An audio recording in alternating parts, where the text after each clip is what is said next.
a 1,000 Rand coaster. Welcome back, and let me start off by saying two things. One, I don't hate modern games. I play everything. In fact, right now I'm currently playing Gears of War 4 and Last of Us Left Behind. Whoa. That's not mine. Also, I'm not a big proponent of super old retro games that are barely playable by today's standards. My collection pretty much starts from the 8-bit era. Having said that, I do have an Atari 2600 on its way down. My 8-bit collection includes a Sega Master System and a Nintendo Famicom 8-bit system, which we call TV game stations on the Cape Flats. From the 16-bit era, I've got a Super Nintendo and a Sega Mega Drive. 2 specifically. My 32-bit console is pretty much limited to my PlayStation 1, but I've got 2 of them. I've also got the PlayStation 2, 3 and 4. I've got the original Xbox. In fact, it's a Crystal Edition. I've got Xbox 360, Xbox One. What else is there? Nintendo Wii. I could just look over there and count them out. A pair of Game Boy Advances also live in this house with cartridges. So yeah, while I have a collection of consoles and games, I don't consider myself a collector truly, but that's okay because no bona fide collector would consider me a collector anyway, and that's fine. Ultimately, I'm a video gamer.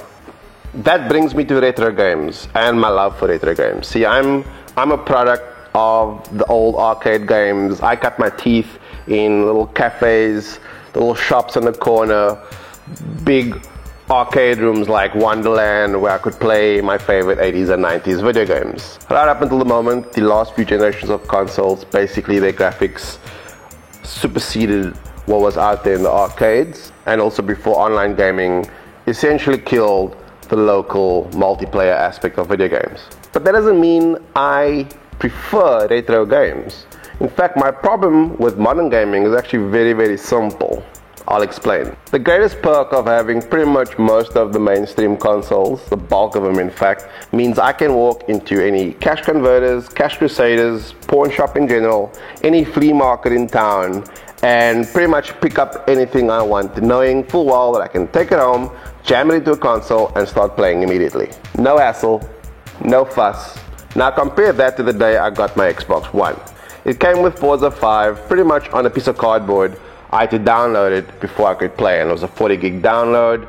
I was fine, that'll be down the next day, so I'll buy something at the local BD Games or whatever and start playing immediately. So I went out and got Gears of War 4. You know what happens next, right?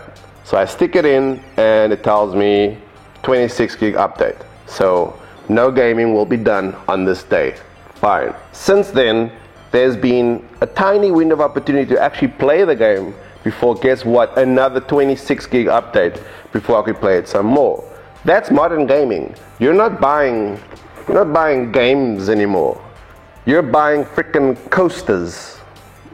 Whether or not you're a fan of retro gaming, surely you see the great impending tragedy of a decade or two down the line, walking to the shop, picking up a game and realizing only half of the game is on that disc, and the rest might belong on a server that's been killed years ago. So then what?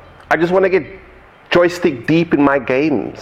You also have noticed I haven't mentioned PC gaming, the great master race, but believe me when I say I've lost in these 2 decades of my life on FPS and who knows how much hours on Dota and games of that nature.